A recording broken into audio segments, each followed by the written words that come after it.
আসসালামু আলাইকুম এভরিওয়ান, আমি তো এখানে চলে এসেছি একটি নতুন ব্লগ নিয়ে।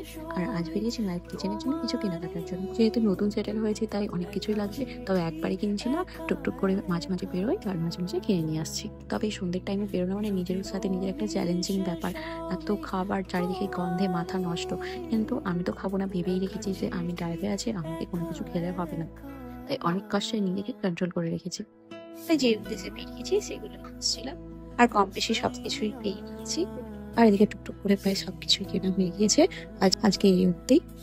আর এদিকে আমি রাতে রুটি খাই, তাই দুটো রুটি নিয়ে নিলাম। আর কাকটা কত স্পিডে রুটিগুলো করছে দেখো, আর প্রতিটি রুটি এত সুন্দর দুদিকে ফুলছে। রুটি করার তো কম বেশি অনেকই ঝামেলা, তাই রুটি আর বাড়িতে করি না, দুটো করে রুটি খাই, এই কিনেই নিই রোজেরই। তবে চপটা দেখে নিজেকে আর কন্ট্রোল করতে পারলাম না, অল্প করে চপ নিয়ে নিলাম। এবার চলো বাড়ির দিকে যাওয়া যাক, আর আজকের ব্লগটা এই অবধি। বাই।